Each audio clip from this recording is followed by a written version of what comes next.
vasectomia, né? Elas podem ser realizadas também pela rede pública ou mesmo particular nos consultórios. Essas cirurgias têm um certo grau de exigência, né? Por se tratar de uma esterilização definitiva. Então, sempre que o homem pensar em vasectomia, ele tem que pensar numa situação permanente. Até existe uma chance de reversão da vasectomia, tudo, mas sempre que for pensar em planejamento familiar, pensar sempre no método permanente, que também é uma das vantagens da vasectomia, né? Faz-se uma vez só. A vasectomia ela pode ser indicada também, quando se fala em vasectomia se lembra só do homem, mas ela pode ser indicada também para melhorar a vida da mulher, que é a companheira daquele homem, porque o que acontece? A mulher ela acaba tendo que, se o homem não faz a vasectomia, a mulher acaba tendo que tomar o seu anticoncepcional, e a gente sabe que os anticoncepcionais judiam demais da mulher. Resolvem muitos problemas, logicamente, mas a gente sabe que judia demais da mulher. A vasectomia poderia ser a solução para muitas mulheres, para a saúde de muitas mulheres? Hoje em dia eu acho que é um dos grandes vieses, né? É a realização por conta da mulher não usar mais o anticoncepcional. Diminui-se aí o risco de trombose, intolerância por muitas mulheres em relação ao anticoncepcional, a problemas graves de saúde que uma gestação poderia ocasionar a essa mulher. Então, pensando em planejamento familiar, a vasectomia vem para suprir muitas necessidades aí também da mulher.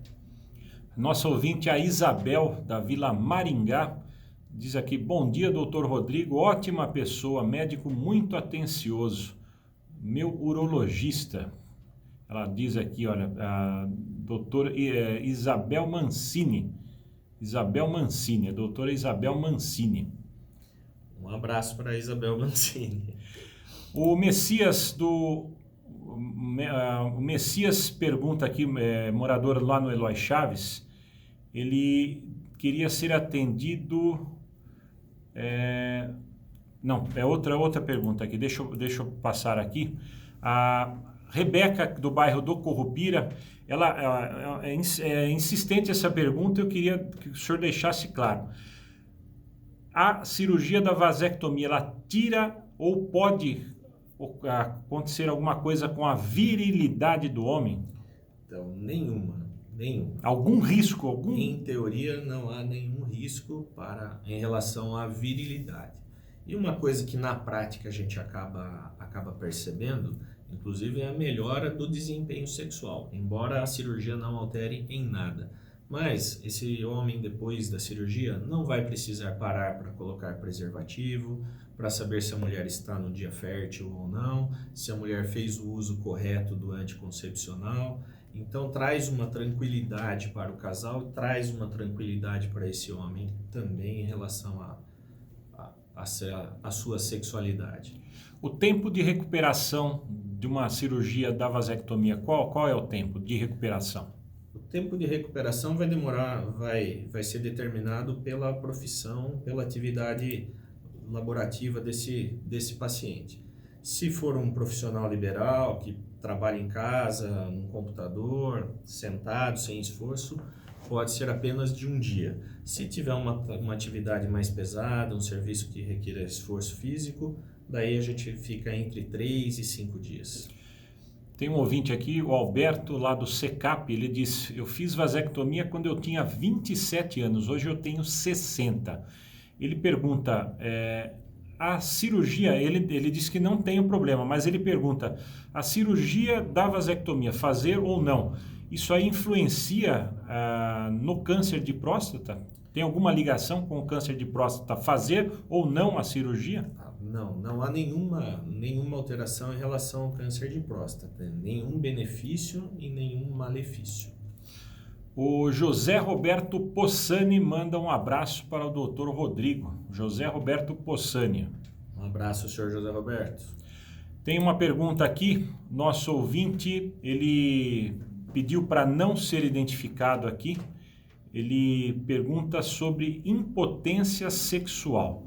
Se existe, ele tem diabetes, má circulação, e se isso daí está ligado aí a essa cirurgia ou não, e se esse problema da diabetes, problemas de má circulação, se existe algum remédio para, não sei se seria o caso, se isso seria a impotência sexual realmente, e se teria algum remédio para isso, para compensar esses problemas que ele tem na saúde, e acredito que ele tenha algum problema de impotência sexual. Com certeza. Em relação à vasectomia, deixar bem claro que a cirurgia não traz nenhum tipo de complicação sexual, de impotência ou perda de virilidade. Em relação ao outro problema, a outra questão aí, a disfunção erétil, que é a impotência, né? Ocorre sim em pacientes diabéticos, né? E tem diversos fatores que podem ser melhorados e devem ser tratados. Então, o ideal aí seria procurar um urologista para a gente fazer uma consulta e aí ver certinho qual que é o problema desse paciente e qual o tratamento mais adequado. As pessoas procuram, de um tempo para cá, a gente notou que tem muitos jovens utilizando aí, não sei como é que eles conseguem, né, os chamados remédios aí para aumentar a virilidade, né, os Viagras e outros remédios. Esse uso pelos jovens, isso daí influencia, vai influenciar o desempenho deles ao longo da vida? Pode influenciar ao longo da vida? Com certeza, Júnior. Então, existe uma ansiedade muito grande nos jovens em relação ao desempenho sexual, né? E a orientação é curtir mais a sua relação, namorar com paciência, namorar com calma, né? E deixar os medicamentos realmente para quem precisa, para aqueles que têm indicação do uso do medicamento. O médico urologista, ele é procurado para quais outros trabalhos em relação à saúde do homem?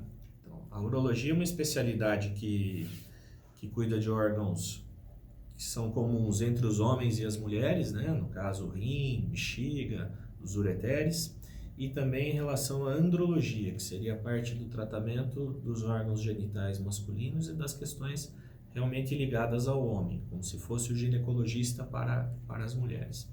Então hoje a gente tem a procura, né, em relação à saúde do homem, em relação à prevenção de câncer de próstata, em relação ao desempenho sexual, em relação ao envelhecimento masculino, que a gente chama de distúrbio androgênico do envelhecimento masculino, que seria aí a diminuição de hormônios, né, dos hormônios masculinos.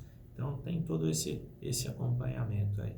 E acho que a maior parte dos nossos pacientes em relação ao aumento benigno da próstata também, as questões urinárias, né, desses homens, aí vamos falar aí a partir dos 45, 50 anos de idade.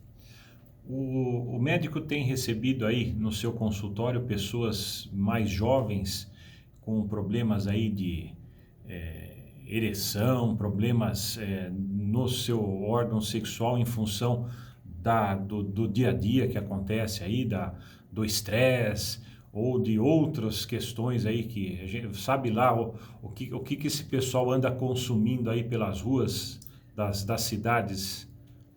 É bastante comum ter disfunção sexual, né? Ejaculação rápida, ejaculação precoce, né? Disfunção erétil, a perda de potência, muitas vezes até não saber, né? Não ter uma orientação sexual adequada em escolas ou na própria família, né? Seria interessante sim esse paciente passar em consulta com a gente e bater um papo e tentar resolver esses problemas. Em relação ao uso de drogas, em relação ao excesso de bebidas alcoólicas, ao uso indiscriminado de medicamentos, isso com certeza vai atrapalhar a vida sexual desse paciente. O consumo excessivo de álcool atrapalha. Também o álcool em excesso, lembrar que ele é broxante. Álcool em excesso é broxante. Atenção, homens, hein? Álcool em excesso é broxante. Olha a frase do Dr. Rodrigo Luvisotto, hein? Não esqueça desta frase, hein? Aliás, o excesso, todo excesso é ruim, né? Todo excesso é ruim, né? Beba com moderação. Beba com moderação. Esse é o recado Com certeza. do médico, né? Pedra no rim. Pedra no rim é um problema também sério que acarreta aí muitos homens, né? Isso. Os cálculos renais, né, popularmente conhecidos como pedras nos rins, né, são muito comuns. Pacientes mais jovens, né, atingem também as mulheres, né, e faz parte do nosso dia a dia. Esse problema de pedras nos rins normalmente vem do quê? O que é? Falta de consumo de água, alguma alimentação desregrada, o que é? Geralmente essas pessoas têm uma tendência à formação de cálculos, né? E o hábito, como pouca ingesta de líquidos, né? As pessoas que bebem pouco líquido, a ingesta de sódio, sal nos alimentos, a falta de atividade física, o excesso de proteínas, então a pessoa que come muita carne, a pessoa que come muito sal, a pessoa que toma pouca água e a pessoa que faz pouca atividade física tem uma tendência maior a ter cálculos renais, a ter pedras nos rins. Tem um ouvinte aqui, o Paulo César, lá de Cabreúva, ele pergunta aqui, depois de fazer a vasectomia, eu vou sentir dores no pênis ao transar? Não, em relação à dor no pênis, Paulo, não, nenhuma. A cirurgia é realizada nos ductos deferentes, que são os canais que levam o espermatozoide do testículo às vesículas seminais, à próstata, né? Então é apenas realizada uma secção nesses ductos, não vai ter alteração nos testículos, não vai ter alteração no pênis. Muitas vezes, né, pode ficar com um pouco de dor pós-operatória, para isso a gente faz uso de analgésicos e compressas com gelo para evitar que haja dor. O homem foi lá, fez a vasectomia, naquele momento ele quis fazer a vasectomia, passaram alguns anos e aí ele resolve que quer ter filho de novo. E aí, como é a cirurgia reversa? A cirurgia de reversão de vasectomia já é um procedimento mais difícil, né? Então são cirurgias que geralmente já não são cobertas pelos convênios, são procedimentos mais caros, um pouco mais demorados, né? É uma microcirurgia onde a gente vai tentar religar os ductos deferentes. E é feita daí com anestesia local, anestesia geral ou anestesia RAC, né? Aí é feita no hospital? Aí é feita em ambiente cirúrgico. Não em clínica nem em consultório? Não. Aí já é em ambiente hospitalar, com uso de microscópio. São fios especiais, fios muito delicados, muito finos, para a gente fazer uma religadura de uma estrutura muito delicada, que são os ductos deferentes. Tenho aqui uma pergunta do Marcelo. Marcelo é de Louveira. Ele pergunta interessante aqui, ó. Depois da vasectomia, o órgão sexual diminui de tamanho? É uma pergunta interessante. Não, Marcelo. Veja como é interessante o homem quando se expõe, né? Como as perguntas surgem e são perguntas, inclusive, interessantes, né? Como é que o órgão sexual poderia diminuir de tamanho? Mas é uma pergunta pertinente, não é, doutor? Então, pertinente sim, Júnior. E é assim, Marcelo, não, o órgão genital não vai ter alteração de tamanho. E uma das coisas que a gente sempre lembra é que pode-se marcar uma consulta para conversar sobre vasectomia, né? O homem não vai ser vasectomizado à força, nem pela esposa, nem pelo urologista, né? Pode-se marcar uma consulta, expor as suas dúvidas, tirar as suas todas as acabar com todas as dúvidas, os mitos, né, também, né? Tudo isso daí, né? Aquilo que ele aprendia na escola, ou aprendia com os amigos, né? Geralmente com os os amigos, né? Nem na escola não. Aliás, na escola acho que se aprende muito pouco sobre isso, né? Se fala muito pouco ainda, né? Dentro da família também se fala muito pouco ainda. Até mesmo com esse excesso de informação que temos, eu acho que esse assunto saúde do homem ainda é pouco divulgado. A internet vem, né?